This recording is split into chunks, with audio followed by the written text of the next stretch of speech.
All right, let's get into it. So in fantastic news, I got my IDE working again, I think. So we won't have to be doing too much in VS Code. From a backend perspective, I want to spend this time burning down errors that we've introduced because we've been optimizing the binary symbol trees.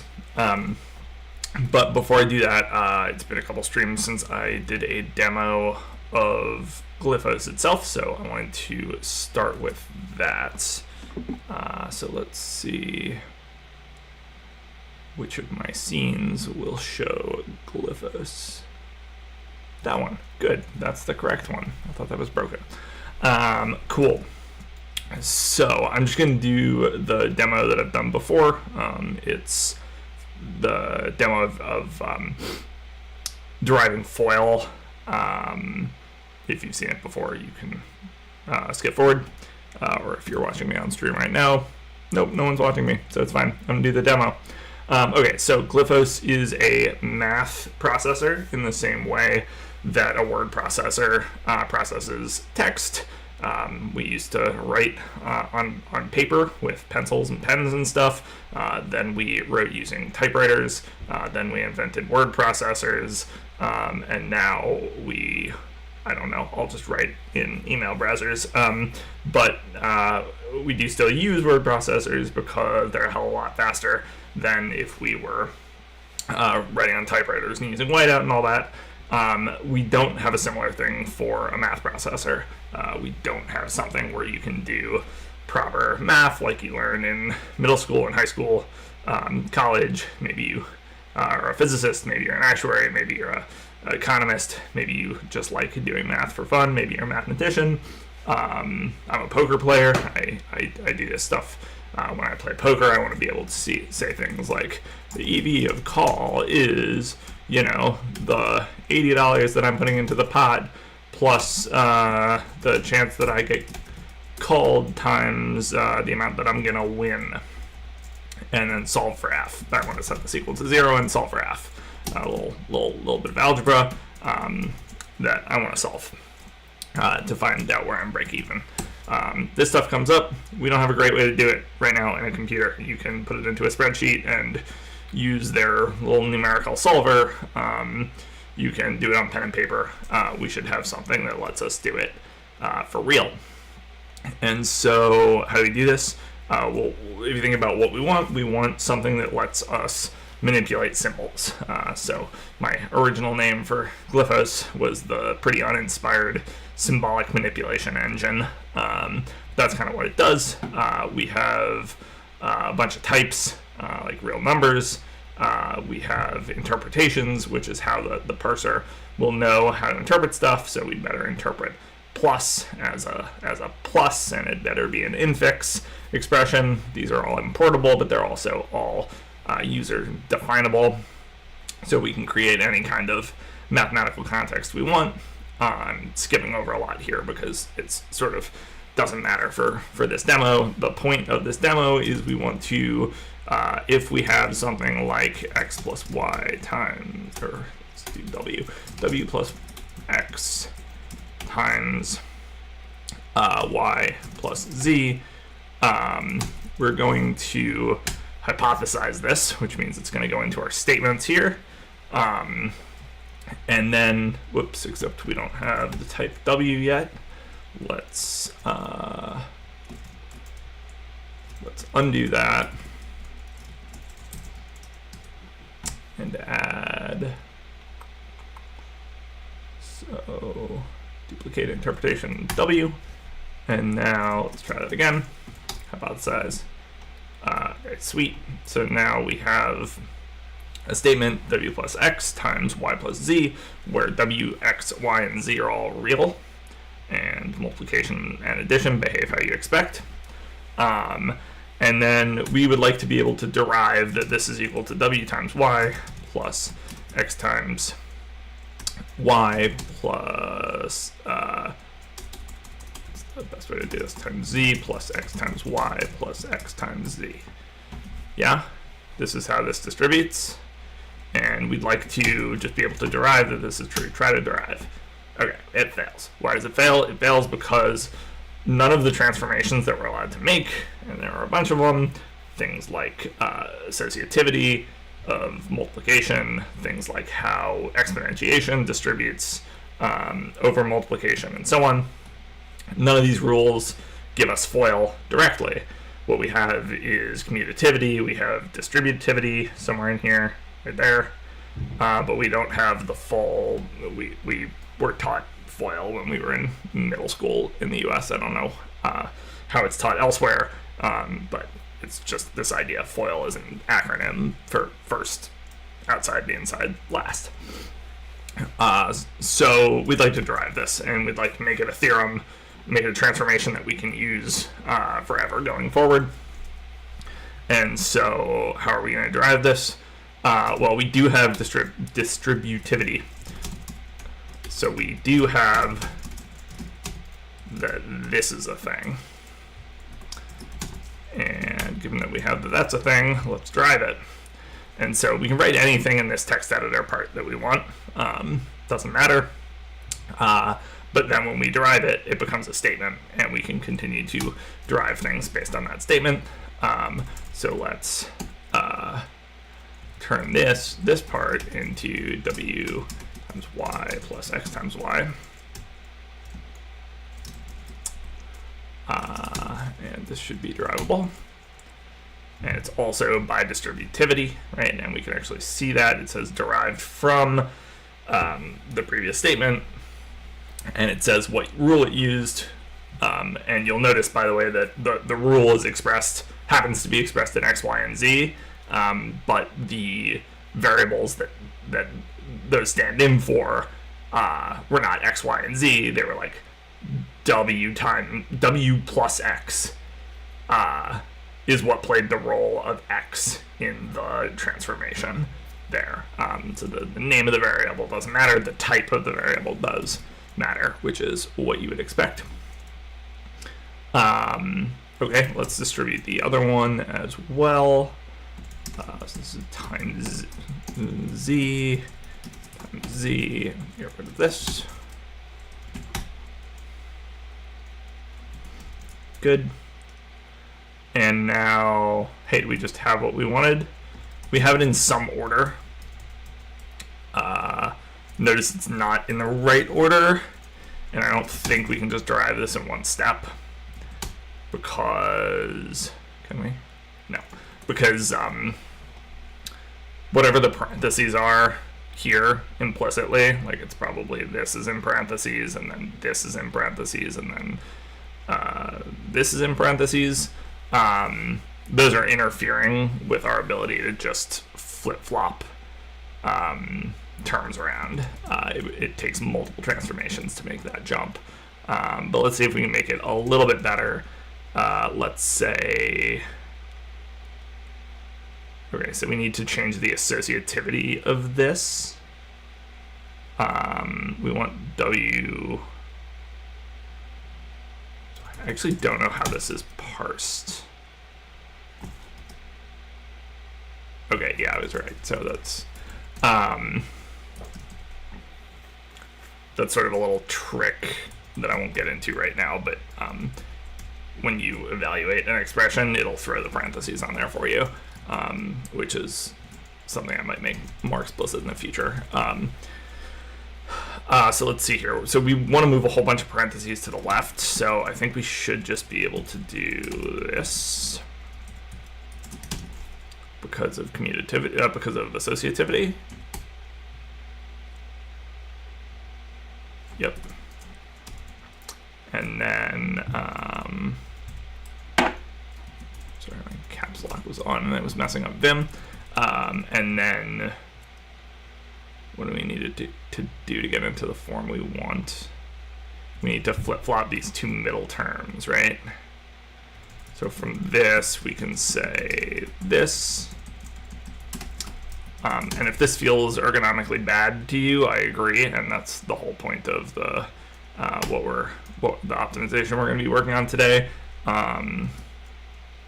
but I just wanted to demo what's going on first, and then I'll talk about the optimization. Okay, so now these are in a new order, which now will let us do W times Z plus this.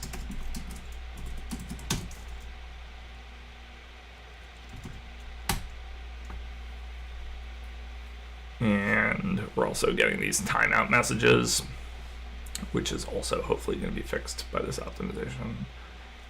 And there we go. We derived it. It's the same as this. The parentheses are still off. But, you know, we could keep playing this game to move parentheses around to fix them and make it look exactly like this if we wanted to. Cool. I'm not going to. What I will do is at the end of this, I will find this final statement, W times Y. Which one is it? It's this one. Actually, before I do that, I'll show you the lattice, transformation lattice, which isn't loading. There we go. Don't know what happened the first time. Oh. Wait, there's something weird.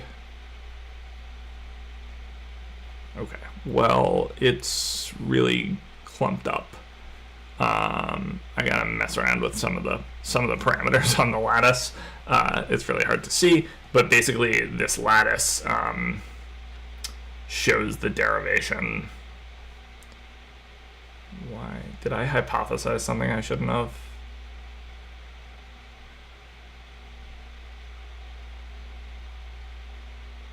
Sure did.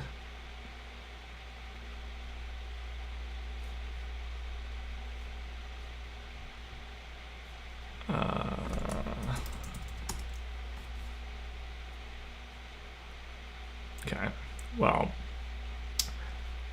it's a little hard to see because of the physics simulation that's spreading out the nodes is a little broken at the moment, but basically we started from this W plus X times Y plus Z, and we derived a bunch of steps that got us to this final foil here. Yeah. So we can always kind of track this, and then whatever the final one is, W times Z, which one is it? It's this one. Yeah, sure, let's say it's this one. We're going to derive theorem. And now, in our theorems, now we have a rule that lets us do this transformation immediately. And even if we remove all the statements, and we go back to the beginning and re-hypothesize this, we can now jump all the way to this in one step because we have that theorem. And so this is really nice because we can then take the things we derive, save them in a context, and then we can have all these rules that you're used to using in your arithmetic already available when you're trying to work with something specific. So like, just as a concrete example of that, let's say we have some actual numbers here, right? Let's say we have like 2, 3, 4, 5, and Y. We'd better be able to write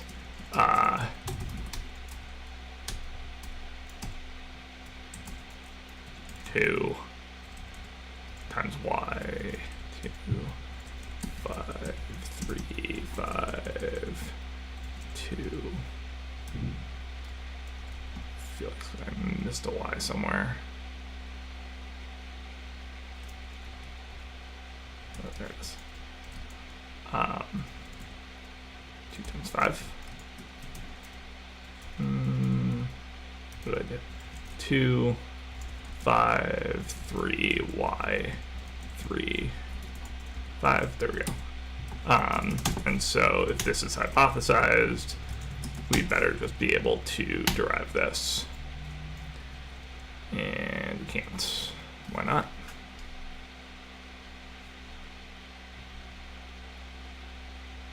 The types are all right.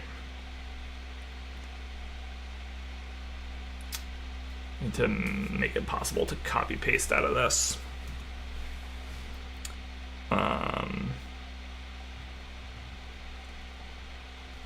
Let's just write it down explicitly. 2 times y plus 2 times z plus 3 times y plus 3 times z.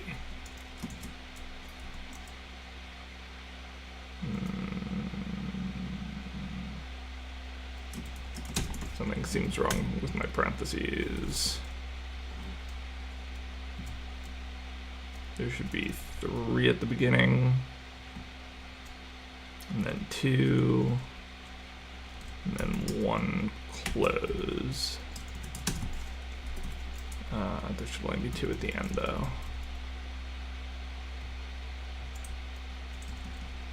Open, 3, close.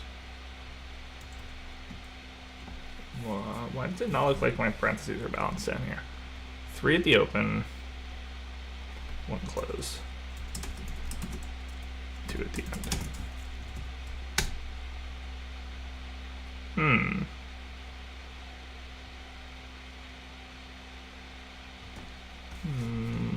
This should be a 5. And this should be a 5. There we go. Okay. And now, in fact, we could even evaluate this, and it'll turn the 2 times 5 into a 10, and the 3 times 5 into a 15, and leave the other stuff. So it kind of nicely simplifies, and I think this will derive in 1 step, because it's just 2 applications of evaluating multiplication. So now that we have that theorem, the point is now anytime we have some real numbers, we can always just apply that immediately, which is useful. But as you can see, ergonomically, it's kind of still a pain in the butt, because we'd be extremely explicit about what rules we want to use. That's not great. That's not usually how we think, right? If I just write this down, I certainly don't think about where the parentheses are going to go, right? These parentheses don't matter, and I know that because of associativity. So it seems really important that this engine knows knows how to just work out what the parentheses are for you, and not need you to be super explicit about it. Okay, that brings us to the optimization we're in the middle of, which is the following. We have created a new type. So we used to have SymbolNode. And SymbolNode is like a pretty classic. Sorry, my brain is having a hard time wrapping its mind around the new color scheme. For some reason, a new color scheme appeared when I reinstalled NeoN. But SymbolNode is sort of a classic tree. It's got a root and it's got a vector of children, which are instances of itself. So looks like a tree. If you have a plus b equals c, you end up with a tree that looks like equals on the top and splits plus and c, and then the plus will have 2 more children, and they'll be a and b. And there are a whole bunch of errors in there. There are a whole bunch of functions in there, methods, that end up being used a lot in the hottest paths of the engine as it's trying to figure out what it's allowed to do, that are super recursive, and it's just like following a bunch of pointers, and I expect that to be slow. They're also all heap allocated or stack allocated? Heap allocated. Heap is the one that's dynamic. Yeah. And because of that, again, slow. So we're implementing a different version of doing the same thing, which is binary simple tree. And binary simple tree takes a hash map. So binary simple tree, the idea is to represent everything as flat as flatly as possible as just a few binary numbers. We're kind of inspired by bitmaps or bitboards, which is a thing you do in chess computing, where you turn every 64, like 8x8 board, which is 64 squares, into a bunch of 64-bit integers, and you operate on those in order to transform the chessboard. We're doing a similar thing here. These binary encoding, unfortunately, we have to carry around these hash maps. There's not a lot we can do about that. We can have arbitrary symbols, so we need some hash maps. And so those are still going to get heap allocated, but at least these guys are binary numbers, and I think under the hood, I'm using what am I using? Big int, yeah, big int, which I think under the hood should do some stack allocation for me when it can. I hope. If it turns out it can't, I have my own type that's sitting on top of it that should be a zero cost abstraction, and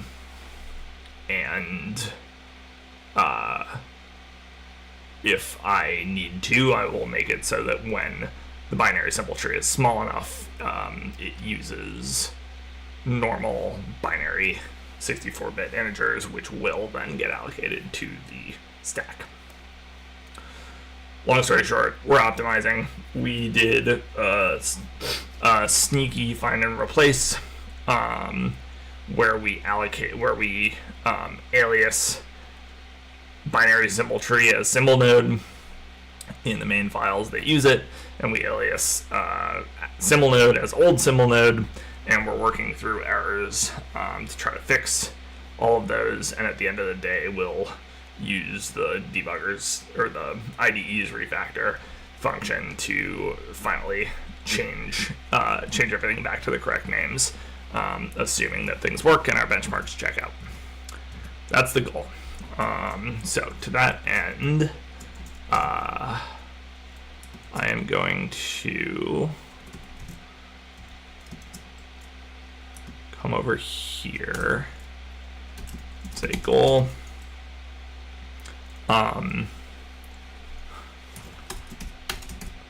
Switch all SymbolNode instances to binary symbol tree to optimize derivations. Let's put a wrap on, and then subgoal, handle all errors and implement missing functionality on binary symbol tree. So that's what we are up to today. Cool. That only took me 25 minutes. Okay, so for the next hour and a half, we crush some errors. Let's see what's going on. Oh, and I'm pretty sure I was in the middle of doing something specific last time. Let's find out what it was. Not that. This. Okay, so we were in the middle of writing some function that needed a combine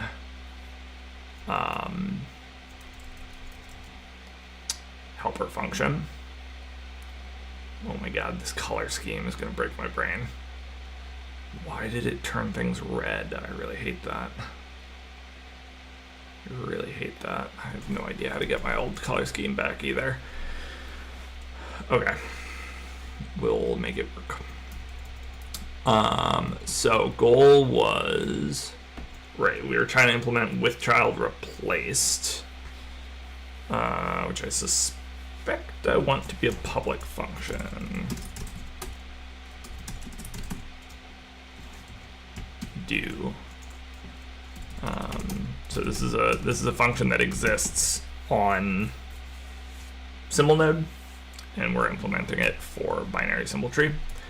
And so the way it works is, so the goal is to take a the ith child and replace it with new child. And so to do that, we're going to get the from index, the first place, within the binary lists that we're going to start replacing at. Same thing with the ending one, and we go ahead and pull the rest, which is just what we're going to stick at the end of the binary tree. So we go from the 2 index all the way to the end. And then we start, and we can even say let beginning equal this, and this will be beginning dot combine the rest. And then combine is meant to just be a function that concatenates, and maybe that's an okay. Yeah, that's a better name actually.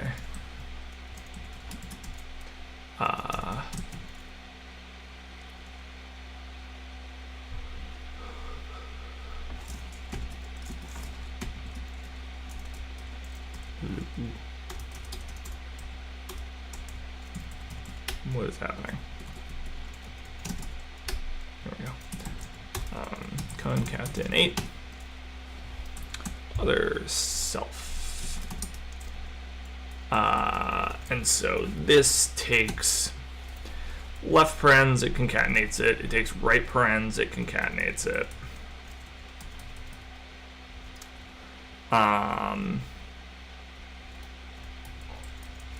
It takes new trees and concatenates it.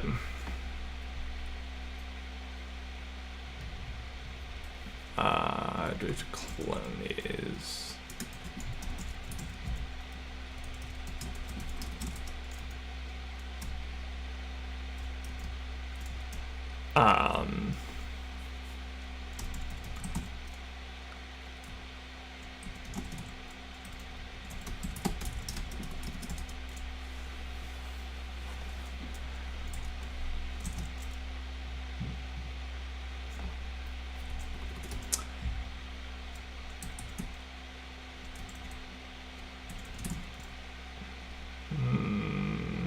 Why can't you tell what that is?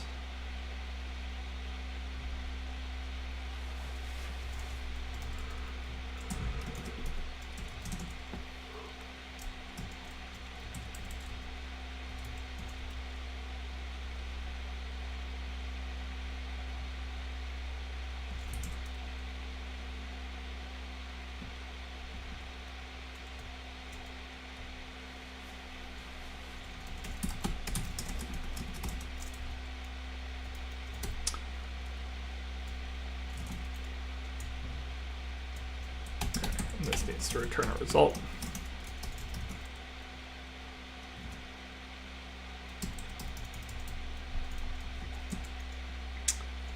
And then,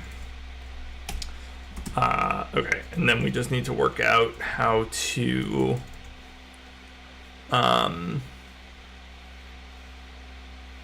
combine nodes. So nodes here, each of self and other have nodes. The nodes are a hash map from the labels to the full root.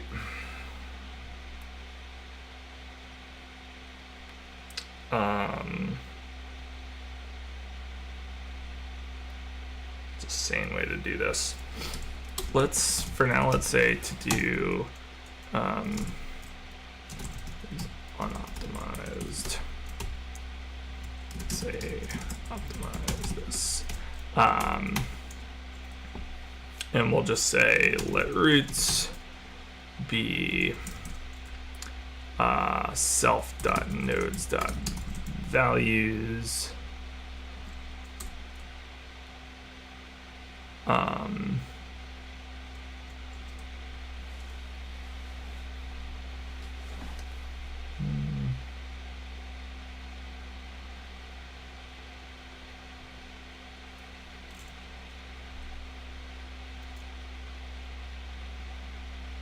I don't want to zip it.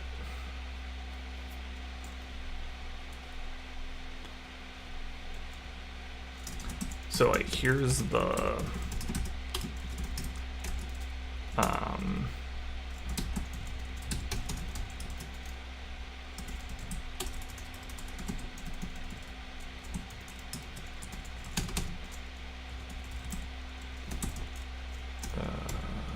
do it this way. Roots equal roots dot union other dot nodes dot values dot collect hash sets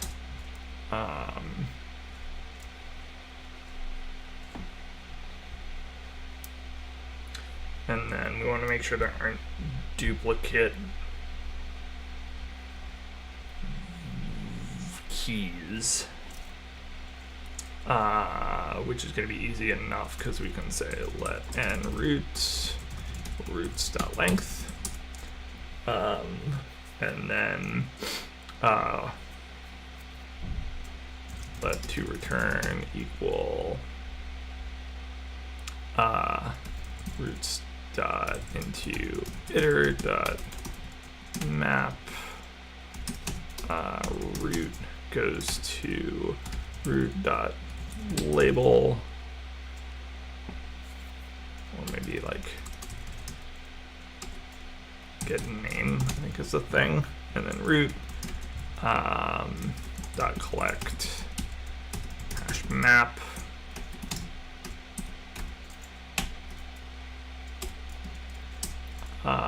if then root is not equal to return length return error SymbolNode error ambiguous names or something, and then to okay to return.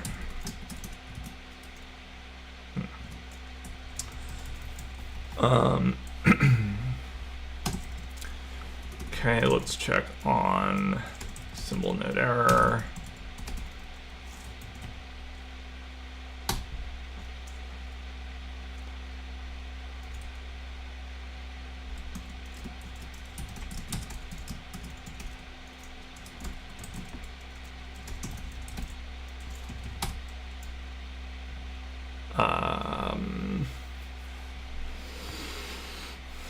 Conflicting singularities.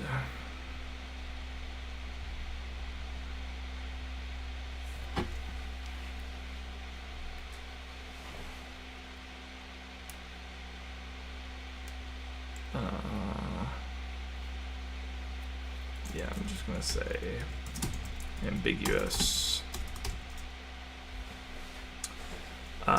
labels.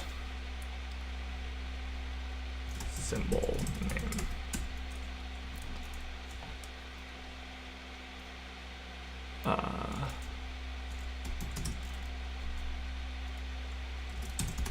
Binary symbol tree. Actually, let's just go SymbolNode. SymbolNode.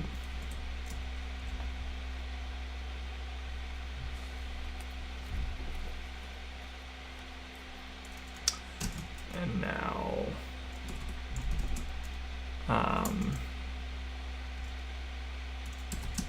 back here we'll say ambiguous labels.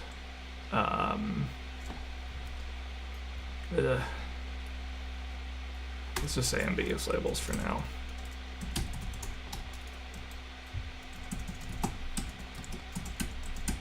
I don't really feel like parsing those out at the moment. Okay, that's definitely not the fastest this could be, but I also don't think this is where it's going to bottleneck. Famous last words. Okay, all of this red text makes me think there are errors, but I need to wait for the squiggly lines. Self cannot move out of here. We can clone it. We can clone it. That is not a surprise.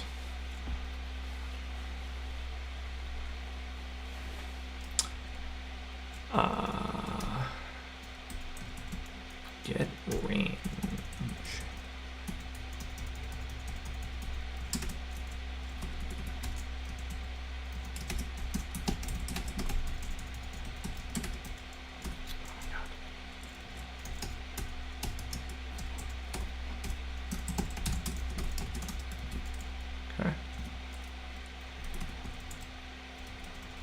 Doesn't like get range.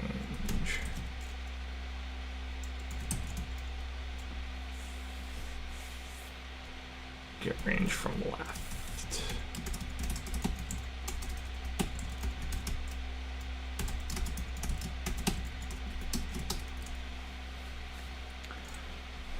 Okay.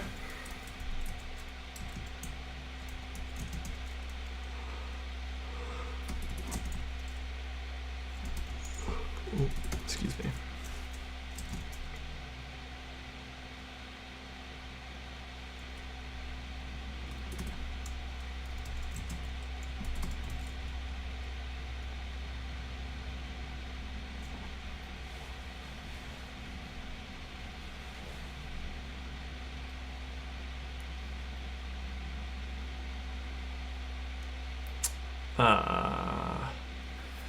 Fair.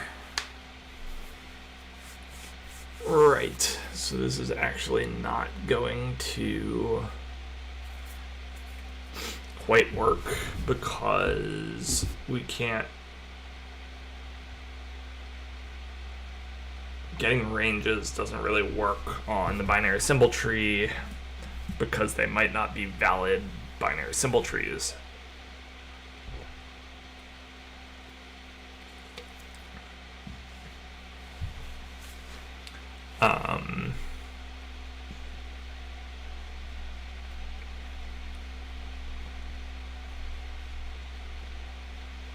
Yeah.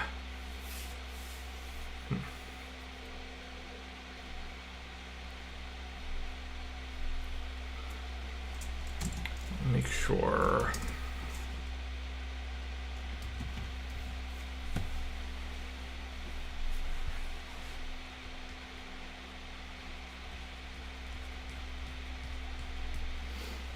Yeah, this is so easy with the symbol tree. That's the thing. These implementations are really easy with the symbol node. They're harder in this case.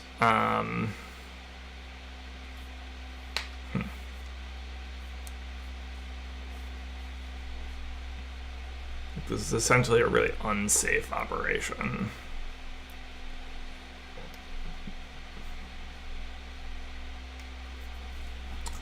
So probably what we want to do instead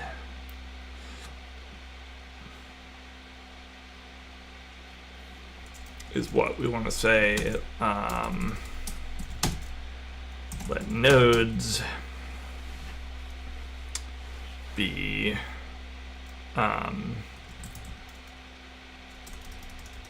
self.combine nodes, new child,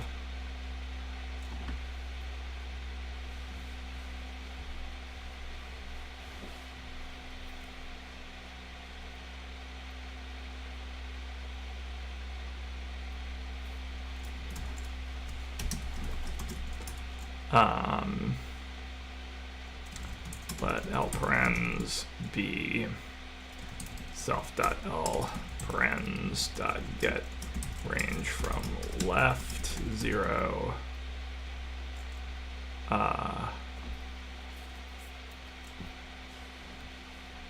Let's see here. How about we write ourselves a little function first? Did we do this already? No.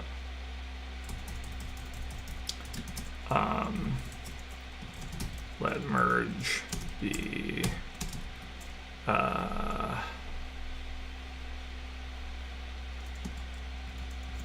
left binary encoding, right middle binary encoding right, binary encoding, left get range from. Is that what we're doing?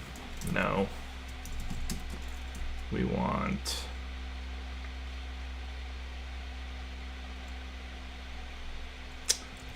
self-encoding,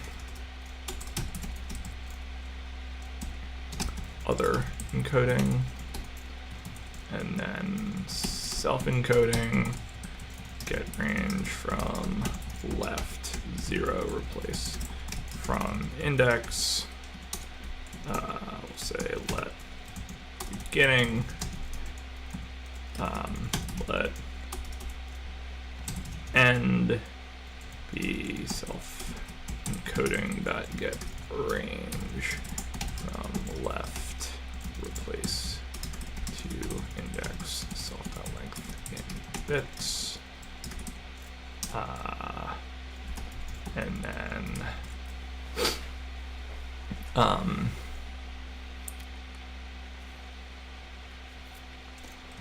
beginning dot combine new child dot map result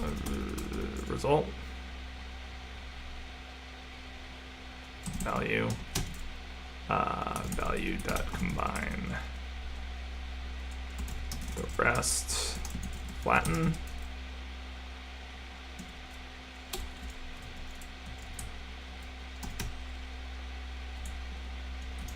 This is a binary encoding. This is a binary encoding. This ends. And now L parens becomes merge self.L parens other.L parens R parens becomes merge self.R parens other.R parens, and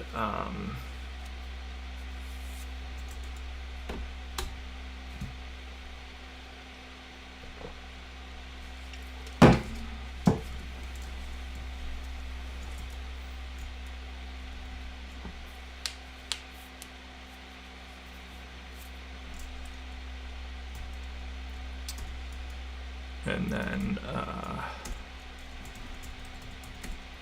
for label in nodes.keys, let tree be merge self.node trees.get label dot expect. We just checked that the key exists, sort of. Really, it's combine nodes guarantees the key exists, and we'll do the same thing here. Other.node trees.get label.expect combine nodes guarantees key exists.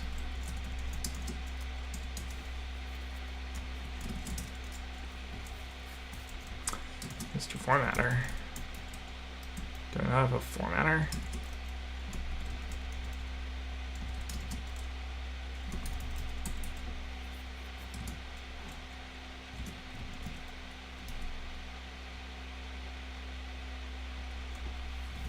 My formatter go? I'm trying to spill seltzer all over myself.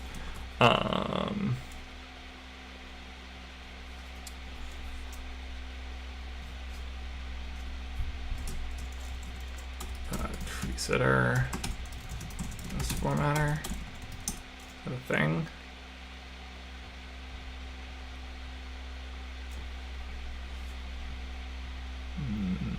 Not so much. Rust formatter.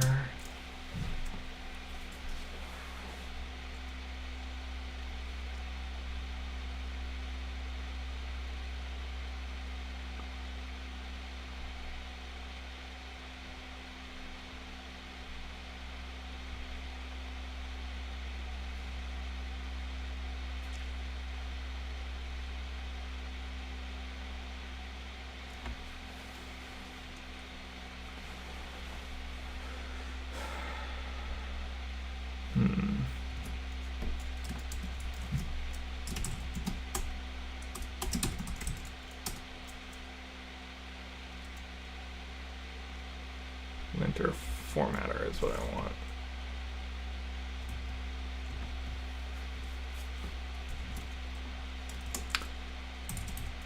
Mason Rust formatter.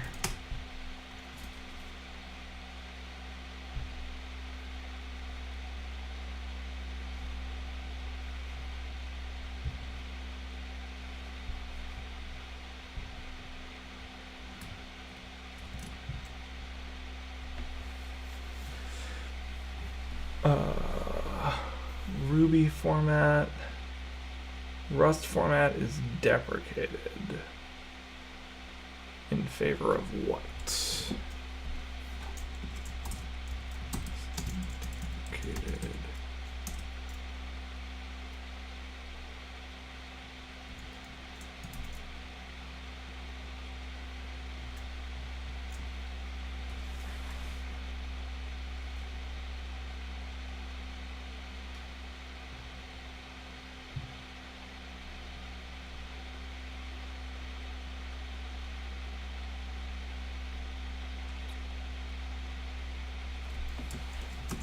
Alternative to Rust format.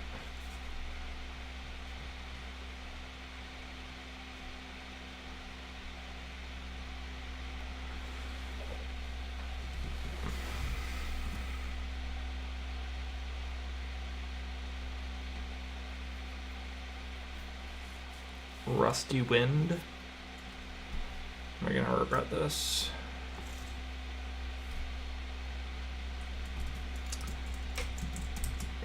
Install Rusty Wind.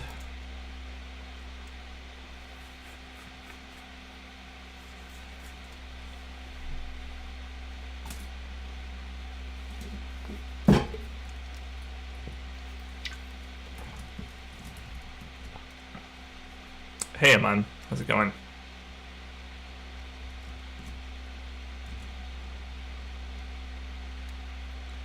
What's going on?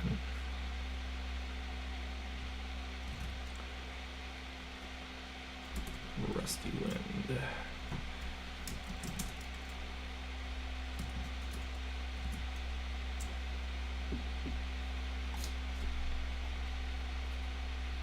Somehow don't feel like it's been formatted. Am I crazy?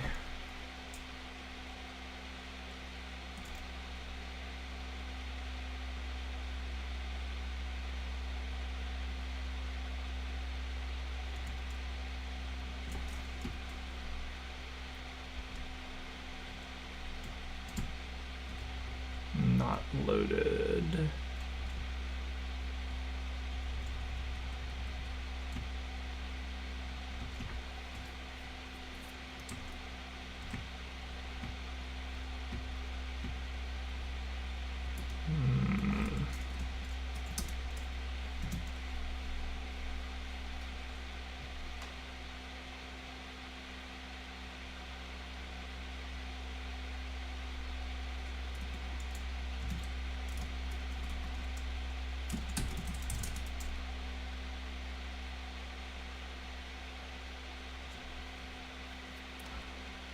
I wonder if I would have to quit out of this for the formatter to work. Whatever.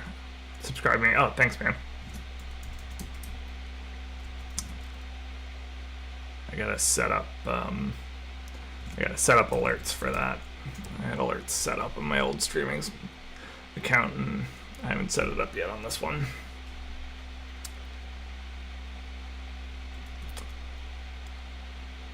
What brings you by my humble dev stream?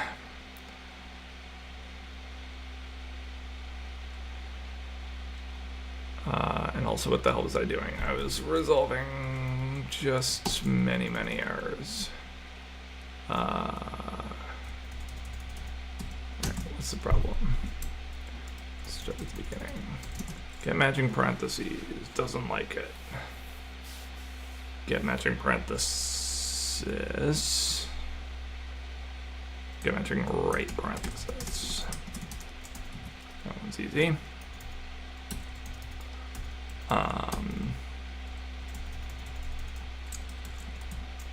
Can't find value other.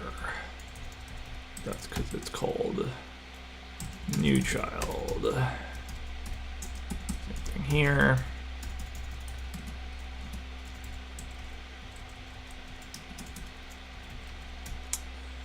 For label in nodes, nothing. No method keys found for enum. Because it's a result. Fair enough. Let's kick that out.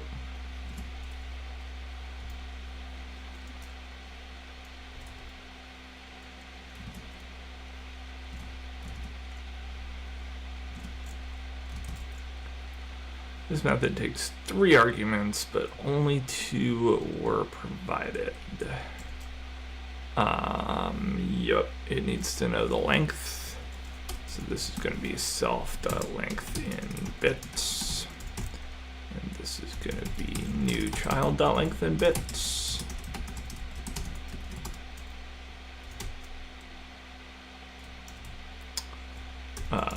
This would be concatenate.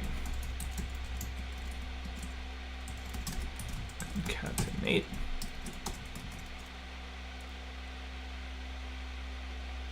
Searching code streams and stumbled on mine. Got impressed by the way you're using NeoVim personal project. Yeah, personal project. It's I did a little demo at the beginning of the video. If you want to see what the actual content is at the moment, I'm in the middle of a big refactor, trying to optimize how quickly my transformations work, hence the gajillion errors on the screen. But yeah, this is it's a personal project, something I'm hoping to open source. Basically, it's a math processor. So the idea is to be able to do math on your desktop in the same way that you can write words in a word processor on your desktop. And I use this is just Astro NeoVim. So NeoVim is like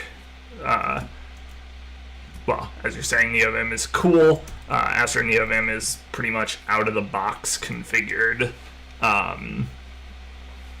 NeoVim, so it has like a lot of the stuff already built in. All of this, like the file tree explorer, uses tree setter under the hood, but it's just like already set up for you. So I use that. I had customized it a bunch, and then I broke something last week and had to reinstall the whole thing. And so now it's back to, I hadn't customized it a bunch, I had customized it a little bit, but now it's back to more or less out of the box Astro NeoVim. But check it out, I quite like it. I am allergic to taking my hands off the keyboard when I'm coding, and VS Code's pretty good for that, but I have found Astro NeoVim to be better. All right, what am I doing here? Replace to index. So what's the problem? Found option usize. Sure. That's fair. I think we just want unwrap or replace from index. And then that's fine.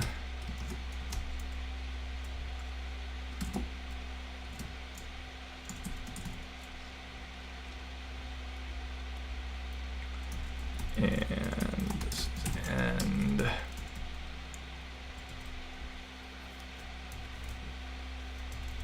Okay. Concatenate new child. This method takes 2 arguments. It does? Yeah, because it has to know the length of the new child also. It's fair. Working with binary numbers.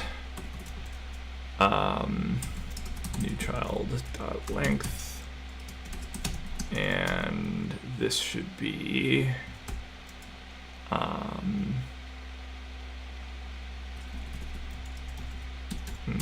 new child encoding encoding.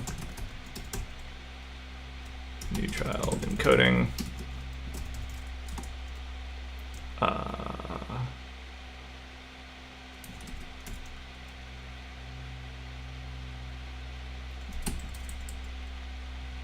Oh, wait. No, this is okay. This just needs to be other encoding.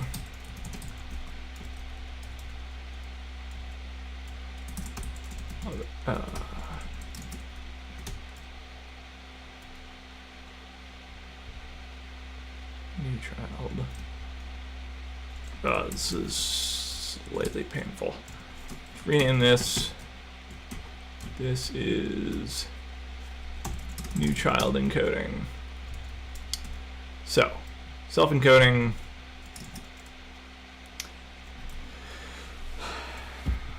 So, get range from left.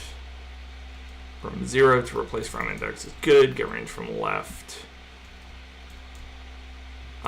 This is not good. This should be self-encoding again, right? Yeah. Self-encoding. So that's the beginning and the end. And then the new child encoding is the whole thing. Okay. And what's the problem here? There's going to be length in bits.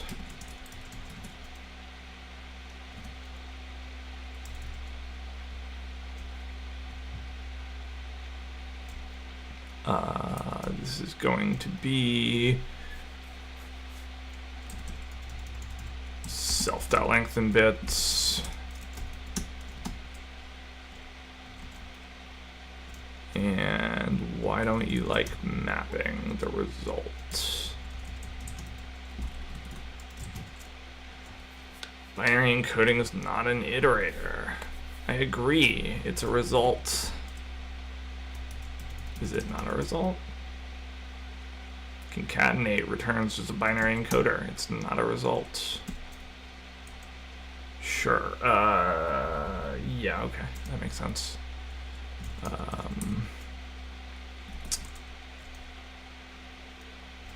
So what are we doing here? New child encoding. And then we just concatenate end, and we don't have to flatten anything. And we just return the thing. Okay. Concatenate. What's your problem?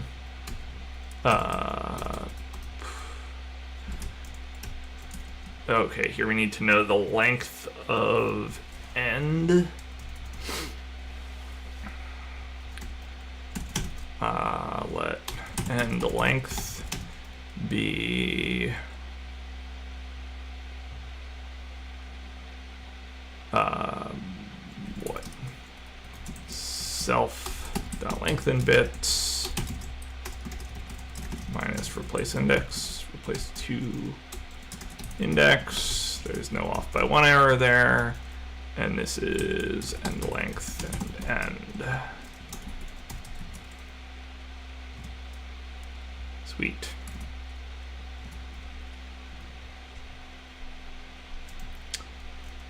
No field, left parens, right parens.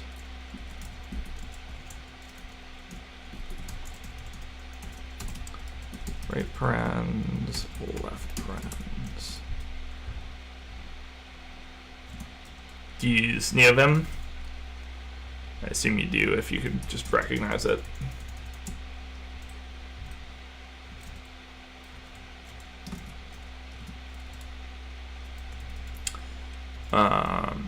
Okay, merge.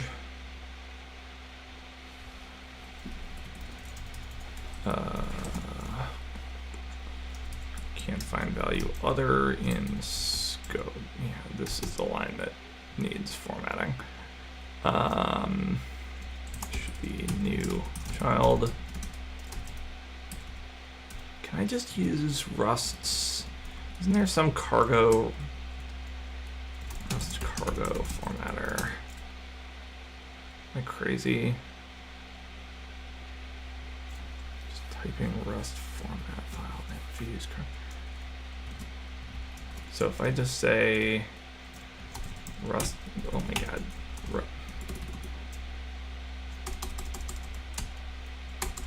Rust format source symbol SymbolNode. Am I gonna hate having done this? Oh, it won't run it because it can't compile yet. All right, well, I guess it's not impossible that that's the problem with whatever that other formatter was that I tried to install. Go for now. All right. Thanks, man. Thanks for stopping by. Take care.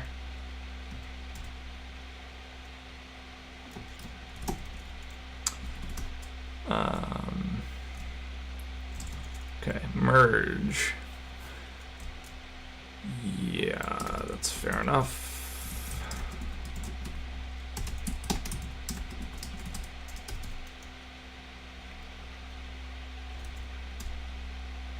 And then this no longer matters.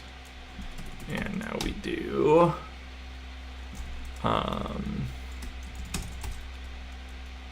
let mute node trees be hash map new node trees dot insert label tree.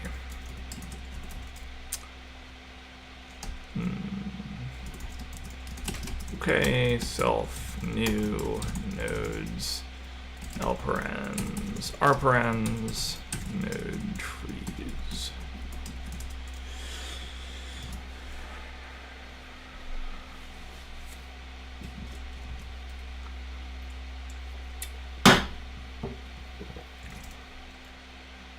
Sorry for banging cans on my standing desk here. Hopefully that's not too loud on the mic.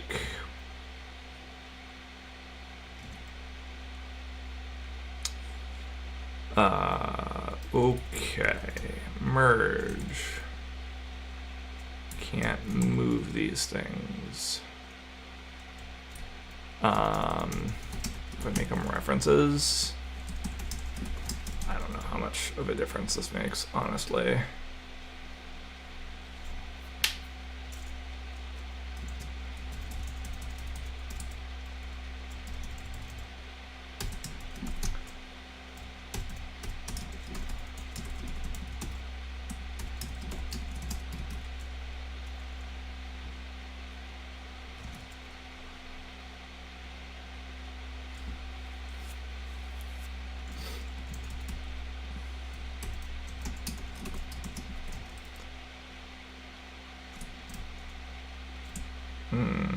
Oh, now I don't have to clone these though, that's nice.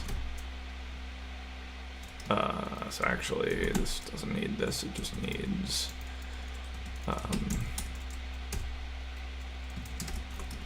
clone. And then I guess we'll just format this ourselves like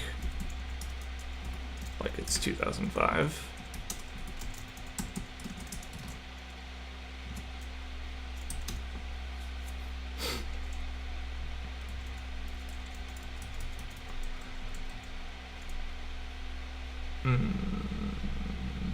Okay.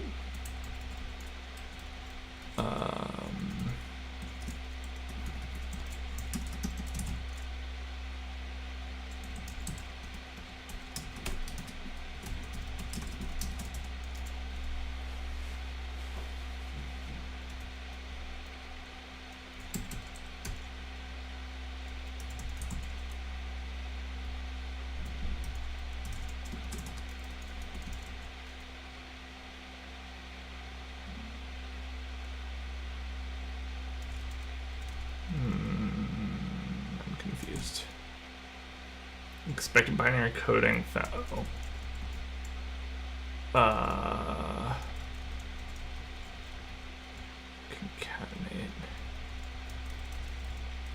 Can't that take references? It's not. It's alright. I'd rather control cloning myself.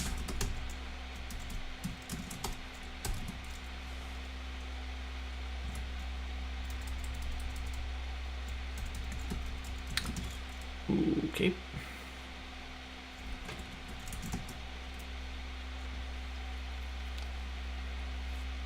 Very slow loading of the workspace diagnostics. Fair enough. Sure.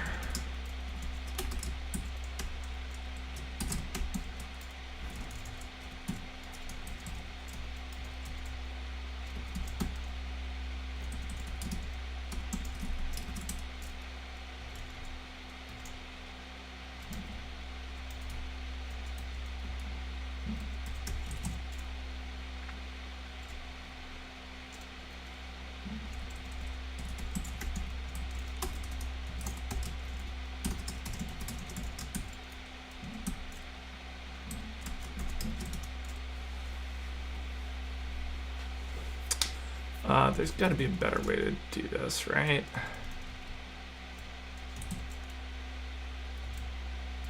Maybe I don't care that much for now. Elitist Cotton, please don't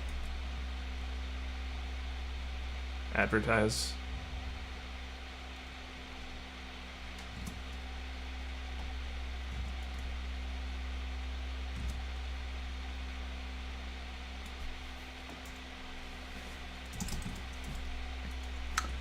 Okay. Temporary value dropped.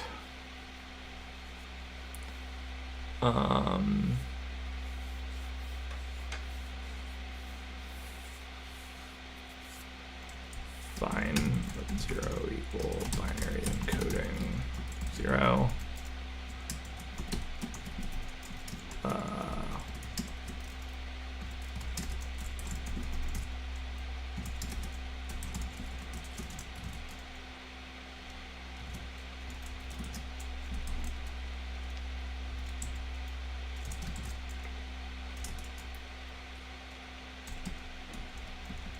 Hash map. Blankety blank. Is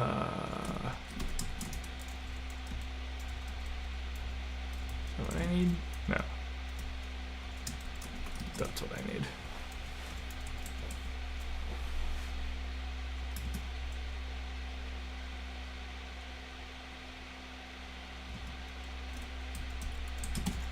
Cruising along. What's this? Can't move out of left, which was behind a share reference.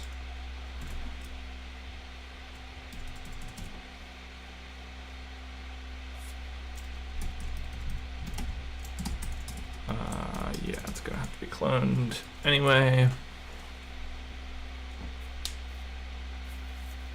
Potentially we should be taking that by ownership.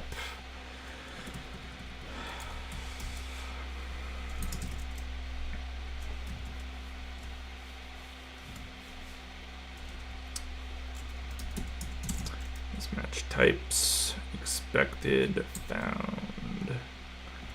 We gotta clone this.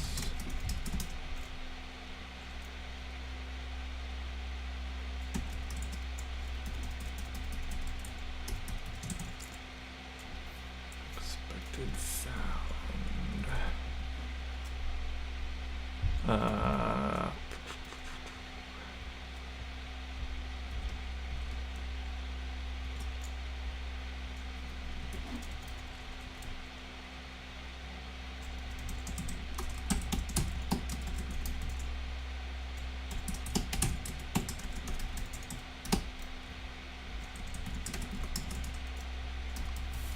Can we do this?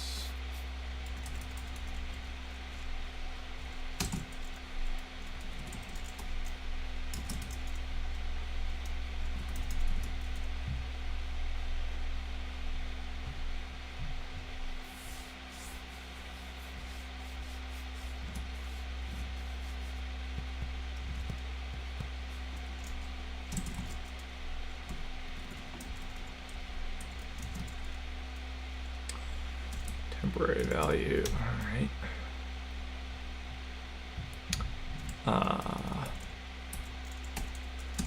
Other roots, the this.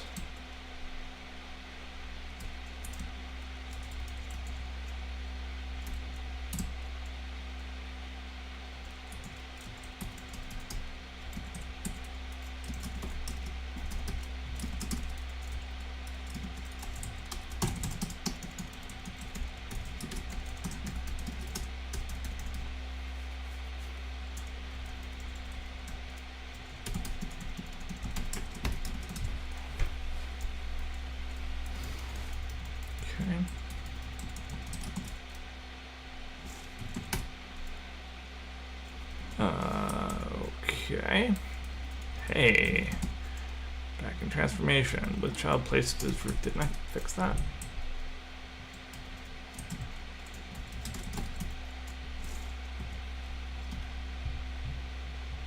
So it sure seems like I made it public.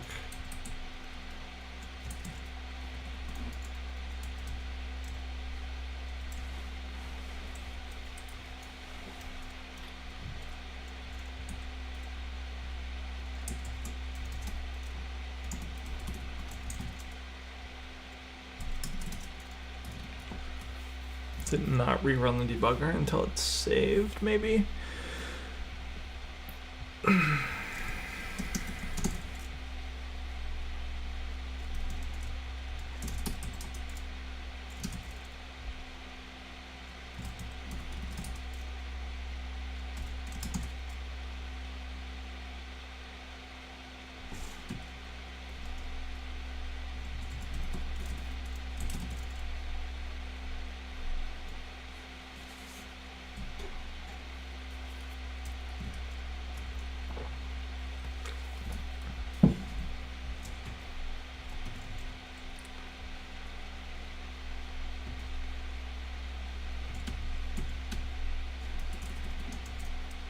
Why does it think it's private?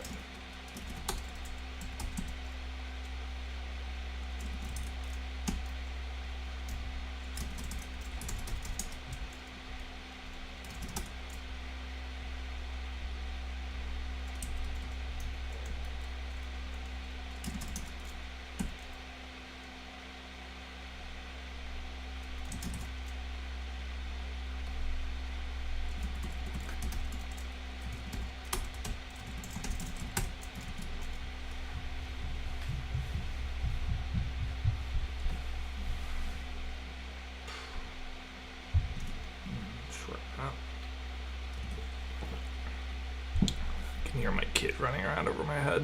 I don't know if you can hear it, but he did not nap for very long.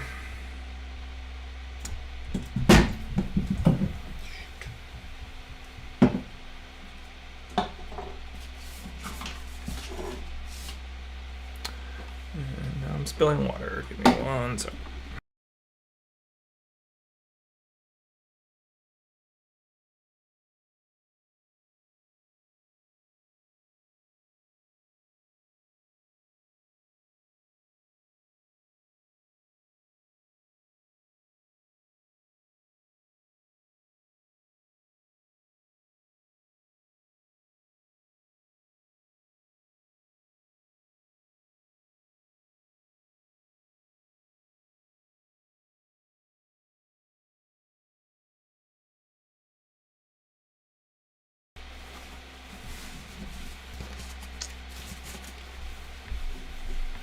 Alright.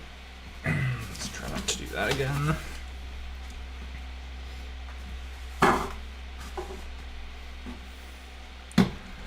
Okay.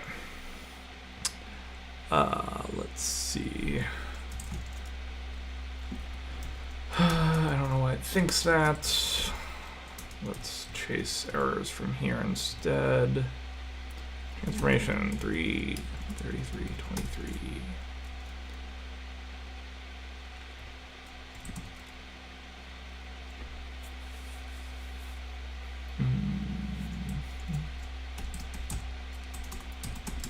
Yeah, so we're gonna have a bunch of things in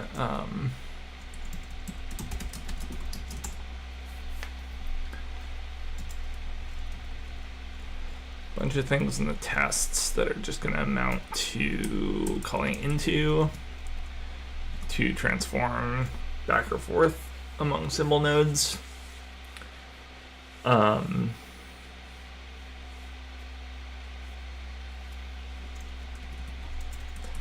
These things are kind of awkward.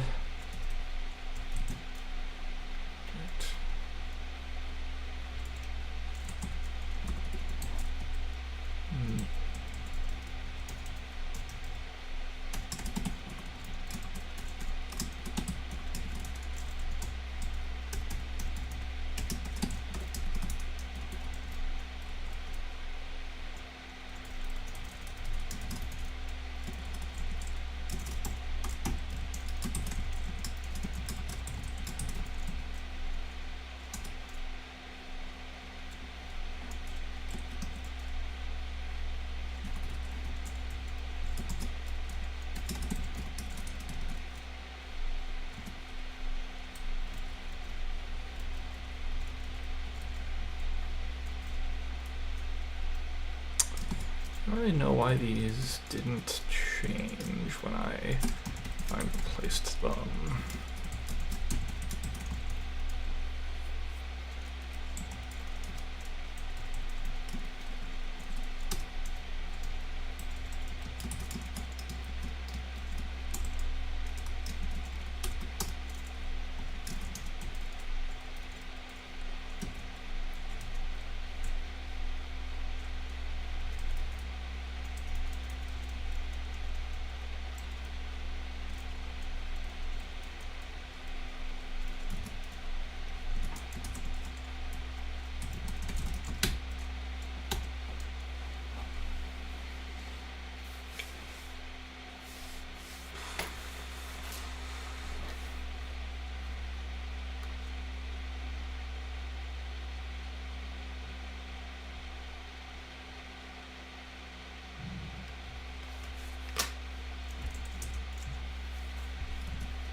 Okay. What else we got? 3304.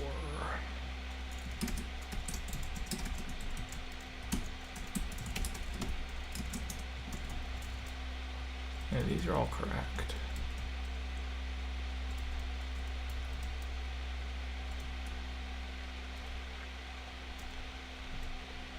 But these are wrong.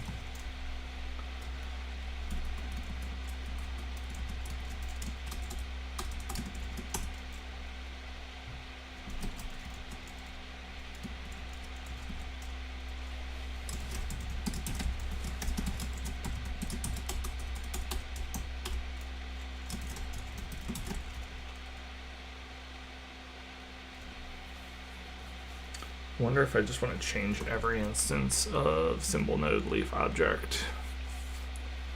Probably do, right?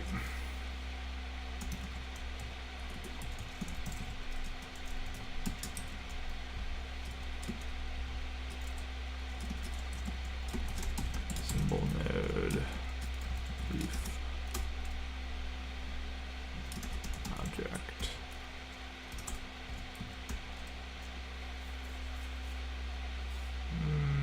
Fine. Some of them. SymbolNode leaf object. So not this, not this, not this, not this. This and this. And this and this.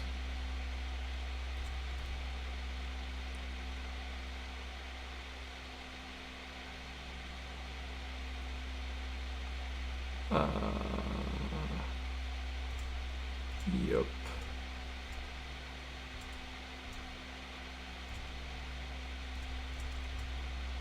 Yep.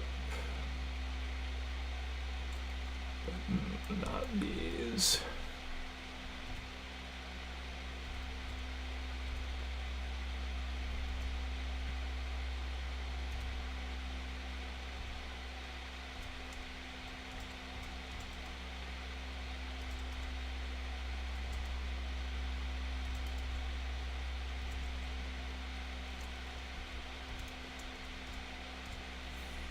Oh no.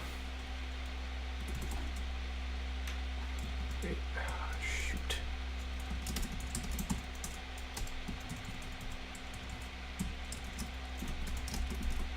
Okay, I think that should have been all of them.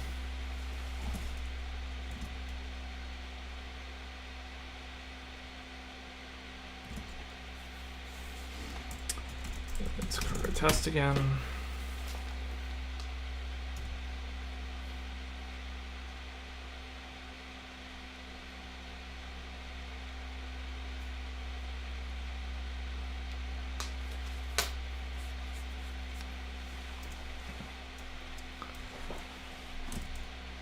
Looks like maybe we're making some progress. No method named getNode. Okay. Nice. Let's see. Let's keep doing some lower hanging fruit. Oh my god.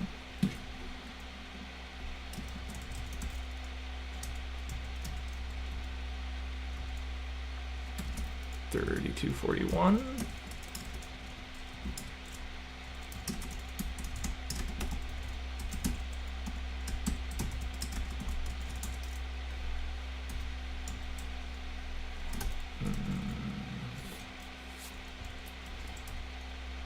$32.39 we just did.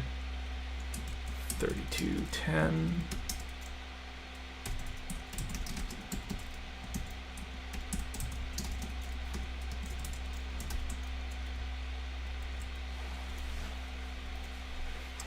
$32.08 we just did. $30.68.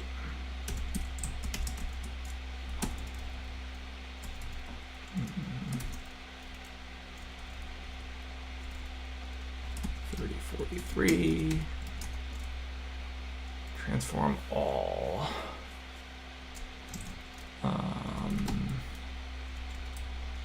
Fair enough.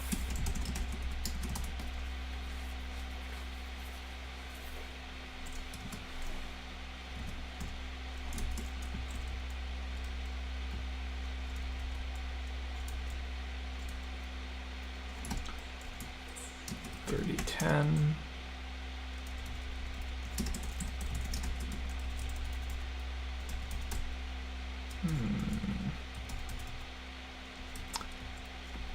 SymbolNode. New. No, we want old SymbolNode, and then we'll dot into. And we'll dot into here.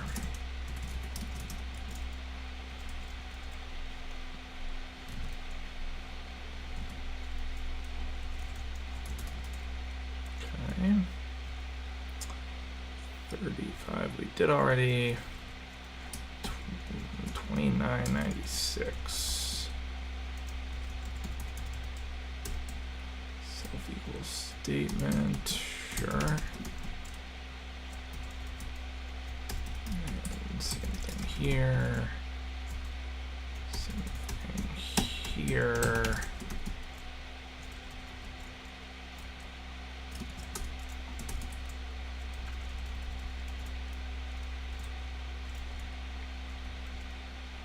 $29.70 we did already. $27.19.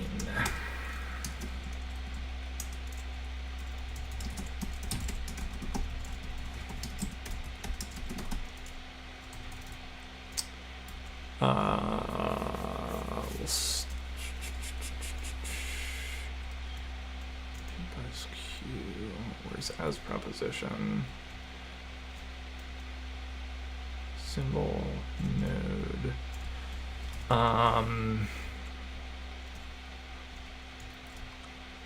Can't we just do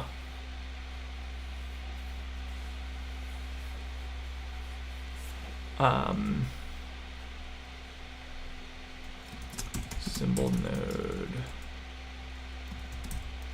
from symbol? Is that a thing? Or like leaf?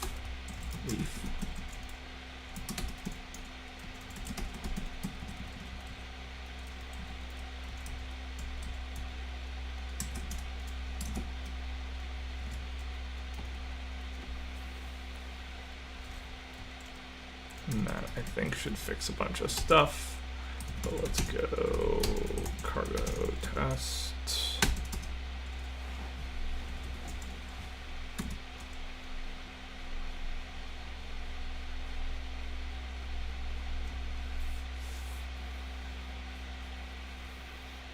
Ooh, dropped frames 1.8%. That's not great. Close some stuff in the background and see if we can make that better. Sorry, OBS didn't yell at me about that, so hopefully it hasn't been too bad.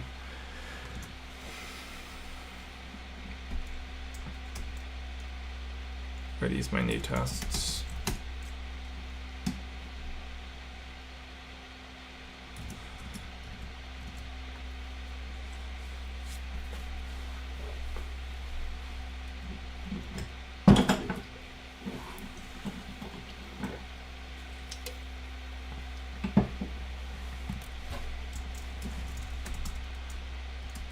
Okay, 7 self equals statement.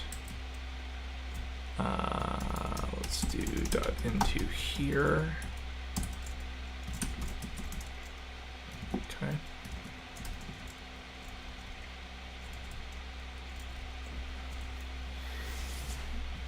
Keep it rolling. 3270.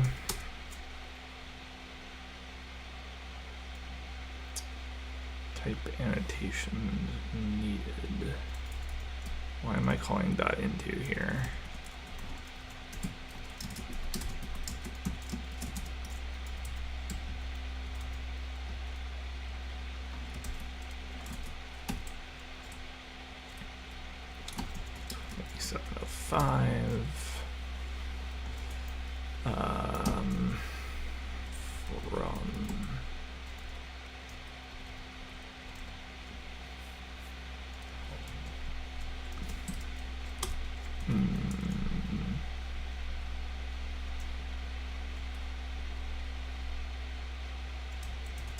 Can't I just say,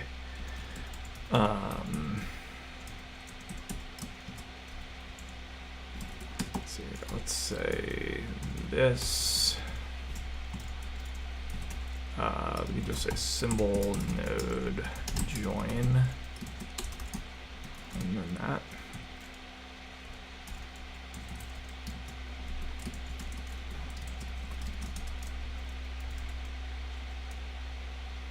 Some kind of formatter is running. It's interesting. Okay.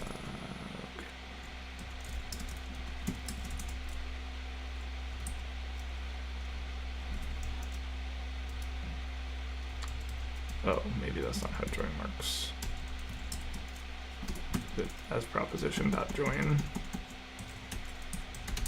probably.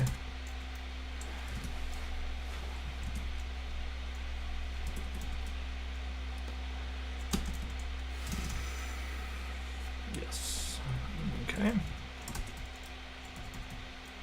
2702. Same issue. Maybe that was the one that we were just looking at. 2675. Same thing.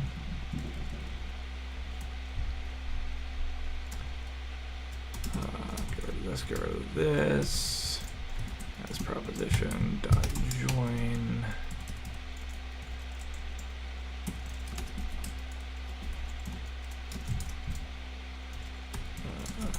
Like that. Mismatched closing delimiter. No, it seemed fine. 2670. It's already fixed. 2648.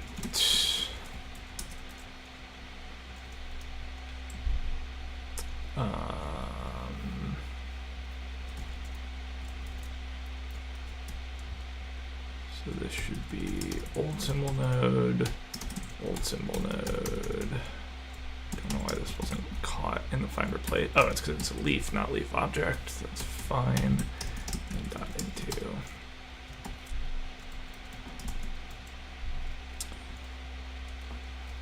$26.40 is fine. $26.33 is fine. $26.29 is fine. $26.06.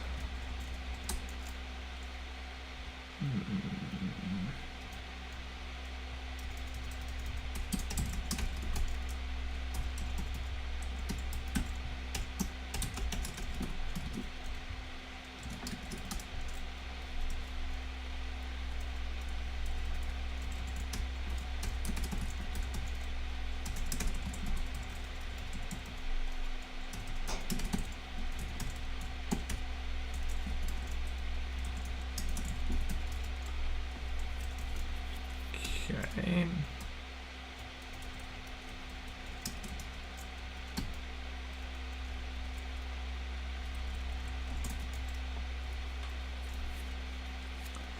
Okay, 617. We're looking for 25s. 589.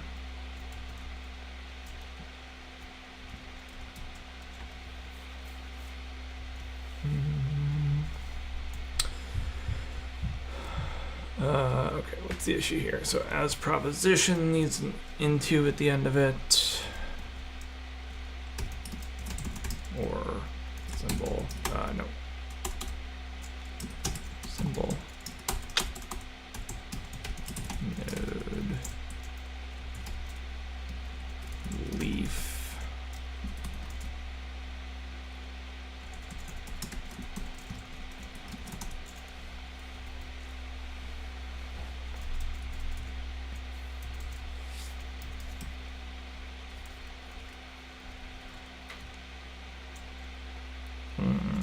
And now these are going to be no good.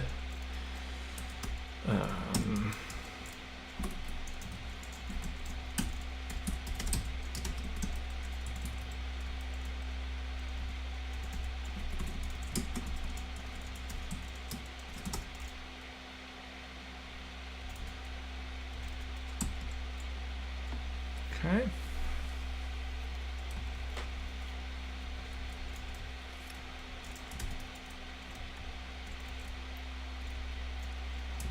$25.85.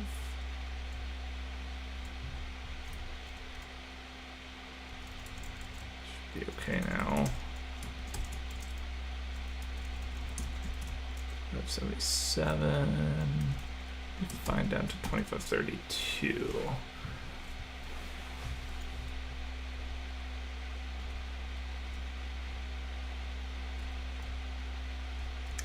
It is not oft talked about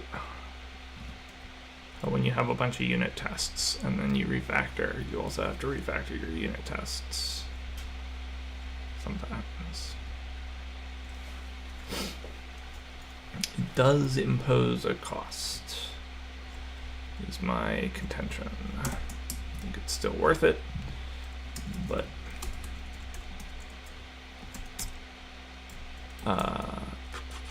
P and Q aren't the right kind of thing. Seems like another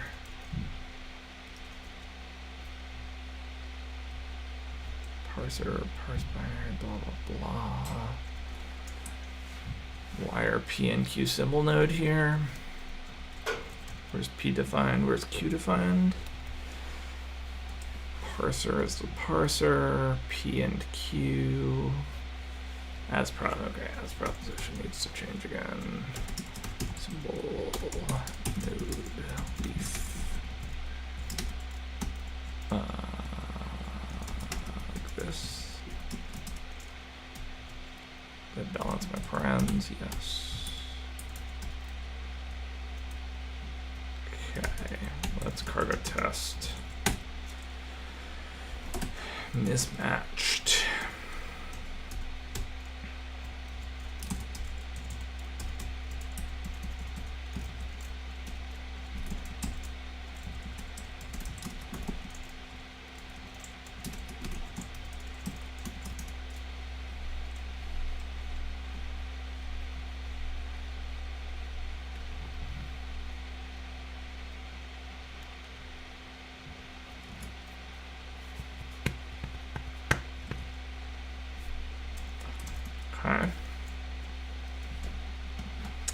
would like to know in NeoVim if there is a way to get out of the insert mode from the console. I have not found a way.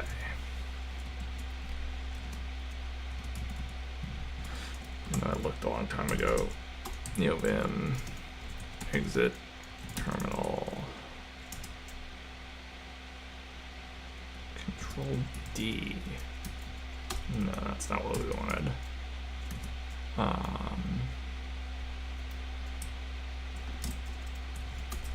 NeoVim, exit, insert mode in terminal.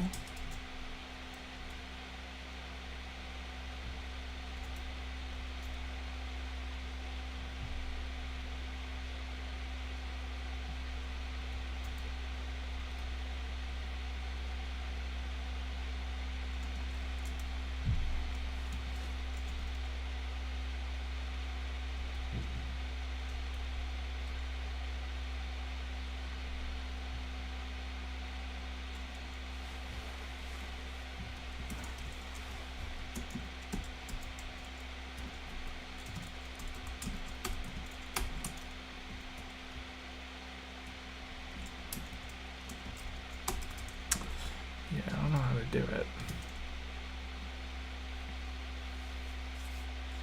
Toggle Explorer focus.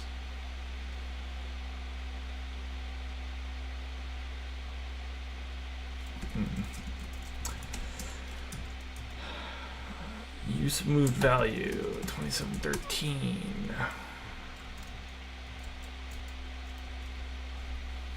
P implies Q.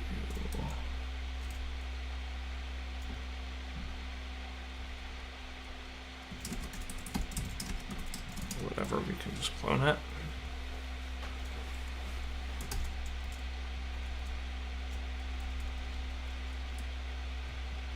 $2704, that's what that was. 2704. Why is it a bar of moved value?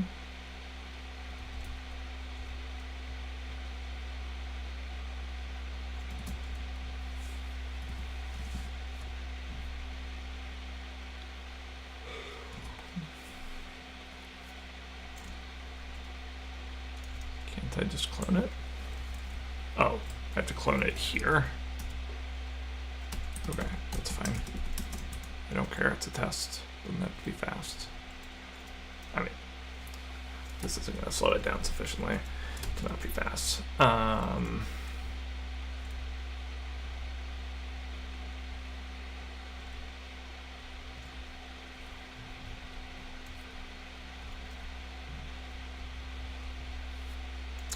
2418. Believe it or not, we are making progress. We started in the 3000s. I think I'm gonna wrap up in a couple minutes though, because I'm losing steam. Okay, what's the issue here?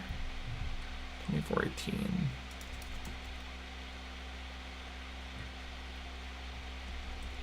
Here. From. Should be fine. Seems like we already fixed that one. 2413.